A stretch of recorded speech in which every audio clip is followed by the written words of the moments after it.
বাড়িতে যখন জানাজানি হয় তখন দেখেছিলাম যে বাড়িতে আমার মামা মা সবাই, আমার দিদা খুব কনসার্ন ছিল আমাকে নিয়ে যে কোন ছেলের পাল্লায় পড়লি, কার সাথে বিয়ে কর। নানা রকম নেশা করতো, সিগারেট গাঁজা যা যা রকমের নেশা হয় আমরা শুনে থাকি, সে সমস্ত কিছু নেশা করাতে ওর পুরো কিডনি লিভার নষ্ট হয়, নেফ্রাইটিস নাকি একটা রোগ হয়। এই বেনারসিটা নেবে ব্লু কালারে। একটা কি ইনসিডেন্ট হয়েছে জানেন, গতদিনকে জানতে পারলাম। ইনসিডেন্টটা শুনে এত আমার মানে ভয় লাগলো যে কি বলবো। লোকে একটা বলো না, বলো না, বলো না, আরে বলো না। Good morning and welcome back to our channel, to আমাদের দিনলিপি ওয়ান্স অ্যাগেইন। সকাল থেকে সুন্দর রোদ উঠেছিল, আর সেই রোদ্দুরেই আমাদের জামা কাপড় মেলে মেলে মেলে মেলে আমি যতটা সম্ভব শুকিয়ে দিয়েছি, কারণ 3-4 দিন ধরে জামা প্যান্টই শুকোচ্ছে না। যাদেরকে রেগুলার রাস্তায় বেরোতে হয়, যেমন আমার আর সম্রাটের অবস্থা হয়েছে খারাপ, কারণ ও তো তাও একটা পার্টিকুলার জায়গায় থাকে, আমাকে 1000 জায়গায় ঘুরতে হয়। সেজন্য আমি একদিনের পোশাক নেক্সট দিন আর রিপিট করি না, আমাকে কাচতেই হয় প্রত্যেক দিনেরটা। কি যে ডিফিকাল্ট হচ্ছে বলার মতো নয়। যাই হোক, এখন 10:30 বেজে গেছে, আমার আপলোডিং এর কাজ শেষ, ব্রেকফাস্ট হয়ে গেছে। নিচে আমার শাশুড়িটা কি করছে একটু দেখবো গিয়ে, তার আগে যাই স্নানটা করে নিই। আমার স্নানও কমপ্লিট হয়ে গেছে। এবার হচ্ছে তোমাদের সাথে চট করে আমার কারেন্ট এই মনসুন স্কিন কেয়ার রুটিনটা শেয়ার করে দিই। আমার স্কিন তো তোমরা জানো কি বাজে, এটা নিয়ে আর কোনো রকম কথাই উঠবে না যে আমার স্কিন অ্যাকচুয়ালি কীরকম, খুবই বাজে, মানে একটুতেই ব্রেকআউট করে যায়। কিন্তু আমি সামহাও একটু কন্ট্রোলে এনেছি, কারণ কদিন আগে যারা আমার ভিডিও দেখছিলে তারা আমার স্কিনের অবস্থা দেখেছো অলরেডি, আর আজকে আমার স্কিনের অবস্থা দেখো আগের থেকেও অনেকটা রিকভার্ড। তো আমি দেখাচ্ছি যে এই কদিন ধরে আমি কি রকম ভাবে আমার স্কিন কেয়ারটা করছি। আসলে হয় কি, আমি এখন যখনই ময়শ্চারাইজার অ্যাপ্লাই করছি না, আমার স্কিনটা খুব মানে দাঁড়া দাঁড়া বেরিয়ে যাচ্ছে। হয়তো ময়শ্চারাইজারটা আমার স্কিন, হ্যাঁ কটা বাজছে ফোনে ভিডিও করছি,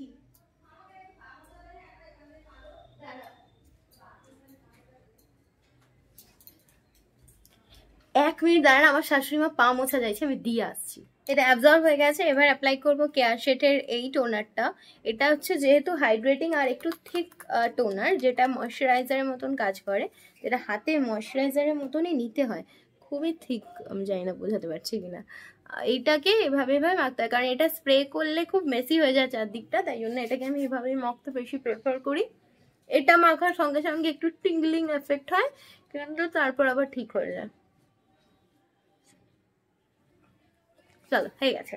আর লাস্ট স্টেপ হচ্ছে এই যে দিনের বেলা এখন আর আমি ময়শ্চারাইজার অ্যাপ্লাই করবো না, তবে হ্যাঁ এইটা আবার যখন অ্যাবজর্ব হয়ে যাবে তখন লাস্টলি এই সানস্ক্রিন দিয়ে মেখে নিয়ে চলে যাবো। এটা হচ্ছে স্কিন কি বলে হাইড্রেটিং সানস্ক্রিন, এটা ময়শ্চারাইজারের কাজ করে দেয়, তার সঙ্গে at the same time it is an experience. আর এটা হচ্ছে অ্যাট দ্য সেম টাইম ময়শ্চারাইজারেরও কাজ করে দেয়, আর সঙ্গে এটা SPF-ও, তাই আমার কাজ চলে যায়। আর সবকিছু ইউজ হয়ে যাওয়ার পর মেন যেটা খাটনি সেটা হচ্ছে এগুলো গুছিয়ে দেওয়া। তার মধ্যে আমি এটা ঢাকনাটা হারিয়ে ফেললাম, এই ঢাকনাটা অনেকদিন আগেই হারিয়ে ফেলেছি, এটা জানি না কোথায় পড়ে গেল, আমি এখন খুঁজেও পাচ্ছি না। উফ কি জ্বালা বলুন তো, অনেক খোঁজাখুঁজির পর পাওয়া গিয়েছে ঢাকনাটা। এটা না পেলে এটা অবস্থা খারাপ হতো, কারণ এটা যেহেতু ভিটামিন সি তার মধ্যে, এটাকে আমাকে একটু সাবধানে রাখতে হয়, আদারওয়াইজ এটা হয়ে যাওয়ার চান্স থাকে, কি বলে সেটা বলে না, অক্সিডাইজ হয়ে যাওয়ার একটা চান্স। আমাদের জানলার সামনের অবস্থাটা দেখেছেন, মনে হচ্ছে না কুড়াখানা। কোথায় বা রাখবো এই বর্ষাকালে, ভিজা ভিজা চারদিকে, বর্ষাকাল একদিকে যেমন সুন্দর কাল, আর আরেক দিক থেকে বিরক্তিকর, জামা প্যান্ট শুকায় না, ঘর দৌড় একদম নোংরা হয়ে যায়, চারদিক ভেজা ভেজা ভেজা, ছাতা ভেজা, জুতো ভেজা, ব্যাগ ভেজা, সব ভেজা, বই খাতা ভেজা। এইভাবে কতদিন চালানো যায় বলুন তো? তার সঙ্গে ওয়েদার ঠান্ডাও হয় না, অ্যাট দ্য সেম টাইম গরম, ভেজা ভেজা ভেজা ভেজা, ময়েশ্চার প্লাস হিউমিড, তার মধ্যে গরম, এত কিছু মিলিয়ে টলারেট করাটা একটু চাপ। তো আমার কাজ কমপ্লিট করে স্কিন কেয়ার করে নিচে আমার শাশুড়ি মাকে খুঁজতে এসে দেখছি এই ঘরেও নেই। এখানে কোথায় গিয়েছিলে তুমি? স্নান করতে। সকালবেলা একবার স্নান হয়ে গেছে, আবার বেলা 11টার সময় দুবার করে কে স্নান করে? আর সকালে তো করি, ওই হালকা করে গায়ে জল ঢেলে রান্না করি না, একবার সকাল 7টায়, একবার 10টায়, আবার দুপুর 12টায়। এতবার স্নান করলে কারোর জ্বর আসবে না তো কি হবে? না এই একবারই করি, সকালে একবার গায়ে জল ঢেলে নাইটি চেঞ্জ করে রান্না করি, আর এখন একবার স্নান করি। মানে এটাই তাহলে অরিজিনাল স্নান ধরবো, তাই তো? এটাই অরিজিনাল স্নান। গায়ে জল ঢেলে জামাটা চেঞ্জ। আচ্ছা আমাদের ঘর দিয়ে আজকে কি বেরিয়েছে বলো একটা? না লোকে হাসে, একটা বলো না, বলো না, বলো না, আরে বলো না, না বলো। পোকা বেরিয়েছে। কি পোকা? তেলে পোকা। 4 পোকা বেরিয়েছে আজকে। তেলে পোকা। তেলে পোকা না, ছাড় পোকা। ওটা তেলে পোকা, তুই চিনিস না পোকা। তেলে তেলে পোকা গুলো আছে না, ওই পোকা কালো কালো। তুমি ভাবো তোমার ঘরে এত তেলে পোকা ভরে গেল। বাবারে, ভয়ে মরে যাবো। আমাদের ঘরে ইঁদুর হয়েছে, এখন কি জ্বালায় পড়েছি। আর ইঁদুর গুলোকে তাড়ানোর জন্য বিড়াল চলে আসছে রোজ, শুকে শুকে শুকে শুকে ঘরে। কিন্তু তুমি বিড়ালটাকে একটু ভাতও দাও না ভালোবেসে। মর্নিং বন্ধুরা, আজকে মর্নিং অনেক বেলায় বলছে। হ্যাঁ, এরা কখন ভিডিও চালু করে এখন আমায় জানায় না। আগে তাও সকালে এসে বলতো গুড মর্নিং বলে। এক্ষুনি ভিডিও স্টার্ট হলো, তারপরে আমি নিচে এলাম। আর আপনারা কোথায়, আমাদের একটু কমেন্ট করুন, সাবস্ক্রাইব করুন। কতদিন বলিনি বলুন তো, একটু করুন, তবে তো ভালো লাগবে কাকিমার ভিডিও করতে, একটু ভালো ভালো কথা বলতে। জানি ভালো লাগে না, তাও করতে হবে। আবার এদিকে কোথায় চলে যাচ্ছ? ভাবছি মায়াপুর যাবো, এই শাড়িটা পরে চলে যাবো। এই শাড়িটা না, পরে বাসে একটু রাত তো, শাড়িটা একবারে। এটা খুবই সিম্পল, আমাদের ঘরে পুজো হলে এটা পরো তুমি। না, পুজোয় পরি না, এটা পুজোয় পরার শাড়ি। এটা কি সুন্দর জানিস, এটা পরে ভাবছিলাম চলে যাবো, বাসে তো যাবো, এটা নোংরা হয়ে এটা যাবে। খুবই সিম্পল হয়ে যাচ্ছে, একটা গ্যাং মিলে তোমরা ঘুরতে যাবে। গ্যাং নিয়ে ঘুরতে যাবো, সব গ্যাংরা দেখবে বেনারসি শাড়ি পরেছে, আর তুমি এদিকে ওই শাড়িটা নেবো। বেনারসি কেউ পরবে না, আমার আলমারির অবস্থা, জেঠি পরবে বেনারসি। আলমারির অবস্থাটা দেখ। ভালোই লাগছে। কি শাড়ি? এই বেনারসিটা নেবে, ব্লু কালারে। তোমার কোনো বিয়ে বাড়ি পড়লে তুমি কোন শাড়িটা পরো, তোমার সিগনেচার শাড়িটা একটু দেখিয়ে দাও। এইটা পরি, যে কোনো বিয়ে বাড়ির ছবি দিয়ে দেখে নি। এগুলো পরবো। এই যে এই ব্লু শাড়িটা, সিগনেচার শাড়িটা একটু বের করো। শাড়িটা একদিন পরবো। হ্যাঁ, এটা সুন্দর। এবার এই বেনারসিটা বলছিলাম যে বিয়েতে পরি, বউ ভাতে লাগুক। আর সবুজ রানী আর নালে আকাশী রানী, সুন্দর না বেনারসিটা? ব্যাস এই দুটোই শাড়ি তোমার আছে, সবুজ রানী আকাশী রানী। এই শাড়িটা সুন্দর না? যে কোনো বিয়ে বাড়ি, যে কোনো অনুষ্ঠান, অন্নপ্রাশন যাই হবে না কেন, এই বেনারসি। এই বেনারসিটা দারুণ না? তুই বল। হ্যাঁ, এটা সুন্দর, তাহলে কিন্তু একদিন। আচ্ছা ঠিক আছে, এটা মায়াপুরে গিয়ে একদিন পরবে তাই তো? না, বিয়ে বাড়ি লাগলে পরবো, কারোর বিয়ে লাগুক। কারো বিয়ে বাড়ি হলে এগুলো পরা যাবে। আমাদের শাড়ি অনেক হয়ে গেছে, কিন্তু আমি কেন, মায়ের কাছে ভায়োলেট কালারের বেনারসিটা আছে। হ্যাঁ, ওইটা ভালো, ওইটা ভালো। কিন্তু আমি এবার একটা কালো বেনারসি চাই আমার। হ্যাঁ, পুজোর সময় কালো বেনারসি তুই মাকে পরাবো, পরে। হ্যাঁ, এই বেনারসিটা কম সুন্দর নাকি ভাবছিস? না, এটা সুন্দর, কিন্তু তোমার সিগনেচার হয়ে যাচ্ছে এই শাড়িগুলো। তা কি, আমার একটা বয়স হচ্ছে, আমি কি শাড়ি পরবো? অন্যরকম পরবে, অর্গানজা পরবে, স্টাইলিশ। না, ওগুলো তোকে ভালো লাগবে। হ্যাঁ হ্যাঁ হ্যাঁ, আমাকে ভালো লাগবে নাকি? এই বেনারসিটা সুন্দর, ভায়োলেট কালারের বেনারসি আছে, বুঝলি? তারপরে আচ্ছা কি নিয়ে যাবো বলতো? চুড়িদার। তুমি তো এই হালকা শাড়িটা পরে যেতে পারো, এই যে গোলাপি গোলাপি। কোনটা? নতুনটা কোনটা দেখা? ওই যে তিনটে তাঁতের শাড়ির নিচে যে গোলাপিটা। এইটা তো বলছি তো তোকে, ফলস পিকও করতে হবে, সব এগুলো করতে হবে। না, দিয়ে দাও তোমার তো এগুলো আমি ও না না না, এগুলো থাক, এগুলো বাড়িতে পুজো বা অনুষ্ঠান, বিয়ে ফিয়ে লাগলে পরা যাবে। এই শাড়িটা, তার এই শাড়িটা, এগুলো সব আমার ব্লাউজ বানিয়ে নিতে হবে। তো এখন তো সামনে কোনো বিয়ে বাড়িই নেই, যদি আসে, বিয়ের তো অভাব নেই লোকের, যদি হয়। এই শাড়িটা, হ্যাঁ, এইগুলোই তোকে বলছি, এটা ফলস লাগানো আছে, এগুলো আমিও পরতে পারবো। এই শাড়িগুলো আমারও ভালো লাগে। এটা তো আঁচল, এইটা আঁচল, এই জিনিসটা, এটা ওই শাড়ির সাথেও পরা যাবে, অসুবিধা নেই।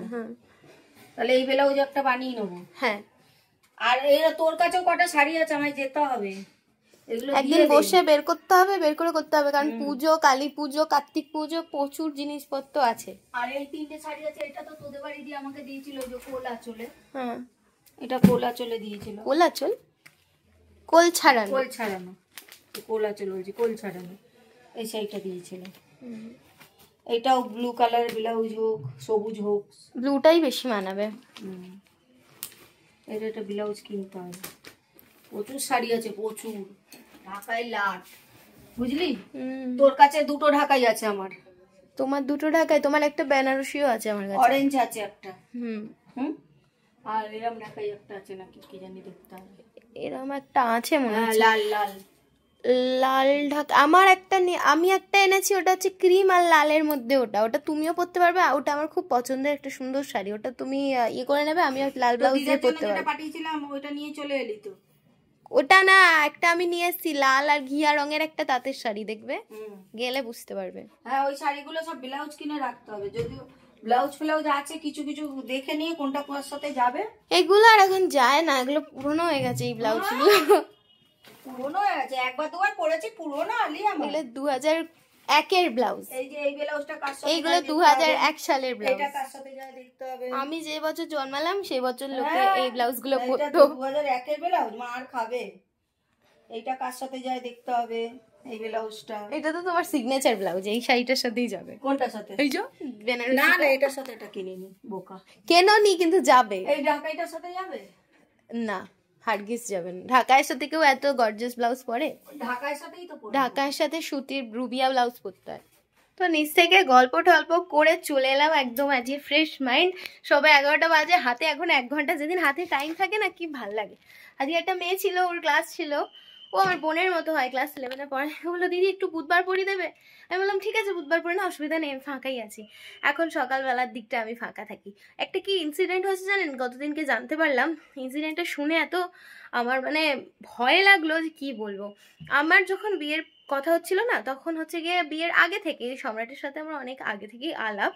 কারণ ওই যে হয় না, পিউবার্টি হিট করার পর একটা সবারই এরকম একটা পরিস্থিতি আসে যখন কারোর সাথে পরিচয় হয়। আমারও সম্রাটের সাথে পরিচয় হয়েছিল। ছাদে যে, ছাদে গিয়ে বলি, ছাদে সুন্দর হাওয়া দিচ্ছে তো, ওইটা গিয়ে ভালো লাগবে বলতে। হ্যাঁ, সোফাতে বসে বলি। তো সম্রাটের সাথে আমারও পরিচয় হয়েছিল। তারপর হচ্ছে গিয়ে আমাদের বাড়িতে যখন জানাজানি হয়, তখন দেখেছিলাম যে বাড়িতে আমার মামা, মা, সবাই, আমার দিদা খুব কনসার্ন ছিল আমাকে নিয়ে, যে কোন ছেলের পাল্লায় পড়লি, কার সাথে বিয়ে করবি, এইরকম এখন তোর কি বলে, এটুকু বাচ্চা মেয়ে, এখনই কেন এই সমস্ত। তখন খুব রাগ হয়েছিল। তখন ভাবতাম যে কেন, ও কি খারাপ ছেলে নাকি, ওদের বাড়ি কি খারাপ নাকি, সবাইকে কি একই রকম হতে হবে নাকি, স্টেটাস একই রকম হতে হবে নাকি। সেম ঘটনা সম্রাটের দিক থেকেও হয়েছিল। ওর বাড়িতেও নিশ্চয়ই ওকে এই ধরনের প্রশ্নের মুখোমুখি হতে হয়েছে, কারণ বাবা মারা কনসার্ন থাকে। এবার হচ্ছে গিয়ে আমি তখন ভাবতাম যে কেন কনসার্ন হবে, আমরা বড় হয়ে গেছি, আমাদের নিজেদের ডিসিশন আমরা নিতে পারি। কিন্তু এখন বুঝতে পারি যে ওদের ভাবনা চিন্তাটা কতটা ভ্যালিড। যত আমরা বয়সের দিকে একটা বয়সের দিকে এগোই না, তত বাবা মা বা আমাদের যারা শুভাকাঙ্ক্ষী মামা ফামা, এরকম মামা দিদা অনেকে থাকে, যারা আমাদের নিয়ে খুব টেন্স হয়। আমাদের সমস্ত বিষয় ওদের একটা করে বক্তব্য থাকে, তার কারণ ওরা আমাদেরকে নিয়ে খুব চিন্তিত থাকে, সেই জন্য। তো এবার হচ্ছে গিয়ে একটা মেয়ে, খুব গরিব ঘরের একটা মেয়ে, আমি শুনলাম ঘটনাটা কালকে আমার স্টুডেন্টের মায়ের কাছ থেকে, যে ওর হচ্ছে গিয়ে বিয়ে হয়েছে। মানে আমার স্টুডেন্টের ম্যাথস ম্যামের একটা কীরকম বেশ বোন হয়, তাদের ফ্যামিলিটা খুব গরিব। তো ওর একটা বাড়িতে ওর বাবা বিয়ে দেয়।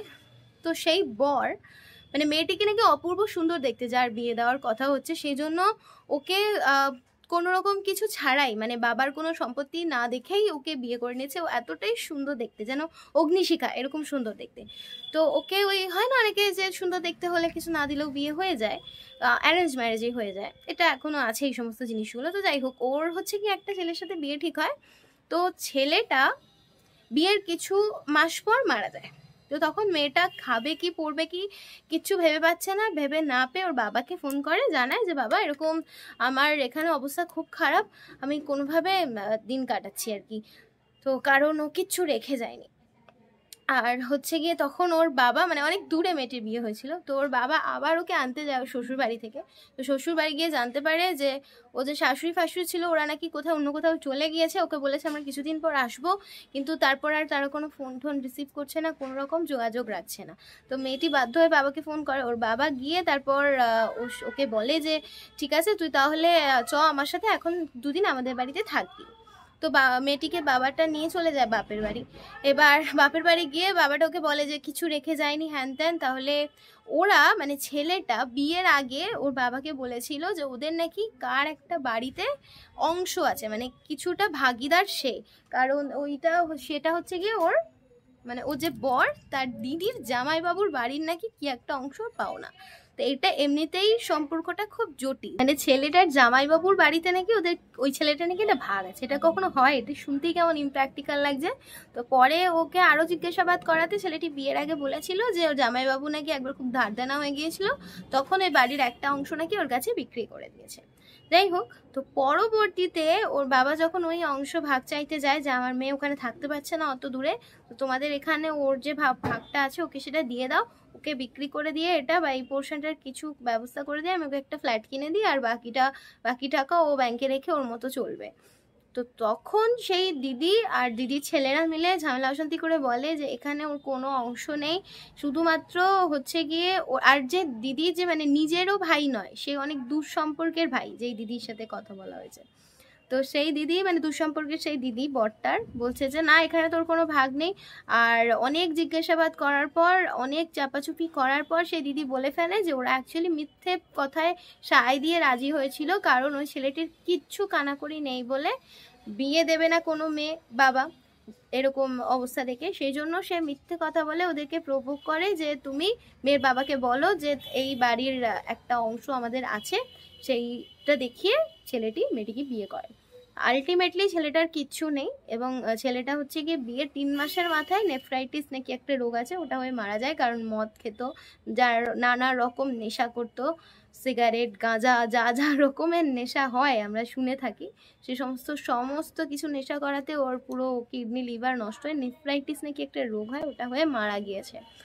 এখন মেয়েটির অবস্থা কিরকম কি বলবো, কি অবস্থা। আর মেয়েটা নাকি আরো 2টো বোন আছে, মানে সেই বাবাটারই বা কিরকম অবস্থা, কত খরচ করে বিয়ে ঠিয়ে দিয়েছে। তো ওই জন্যই আমাদের বাবা মারা খুব কনসার্ন হয় আমাদেরকে নিয়ে, বিশেষ করে মেয়ের বাবা মারা। একটা ছেলের বাড়িতেও কেউ সেম, কারণ তোমার বাড়িতে একটা কোন মেয়ে এসে পড়বে সেইটা ভেবে সেই বাবা মারও, মানে একটা ছেলের বাবা মারও দিনের ঘুম রাতের উড়ে যায়। সেই জন্য আর কি যখন বাবা মারা চিন্তা করে আমাদেরকে নিয়ে বিয়ের আগে, যাদের বিয়ে এখনো হয়নি তোমরা এই জিনিসটাকে নর্মালাইজ করো, কারণ ওদের টেনশন হওয়াটা ভ্যালিড। ওদের টেনশনটা এই জন্যই যাতে আমাদের ভবিষ্যৎটা ভালো হয়, ওদেরকে মিসআন্ডারস্ট্যান্ড করো না। তো যাই হোক, আজকের ভিডিওটা এখানে শেষ করছি, অনেকটা বড় হয়ে গেছে, অনেকক্ষণ ধরে গল্পও করলাম। আবার হচ্ছে গিয়ে কালকের ব্লগে দেখা হবে, কালকের ব্লগটা একটু তোমরা দেখো ভালো করে আবার, কারণ কালকে হচ্ছে গিয়ে আমার শাশুড়ি মা ব্যাগ ট্যাগ গোছাবে, মায়াপুর যাবে, সেজন্য। তো আমি জানি না এখনো যে আদেও হচ্ছে কিনা, এখনো কিছু প্রিপারেশন ঠিকঠাকভাবে নিয়েছে কিনা, যেমন হচ্ছে আরও কিছু কেনাকাটা করা বা এই সমস্তগুলো হয়েছে কিনা, দেখা যাক কি করে। আবার কালকে ব্লগে দেখা হবে।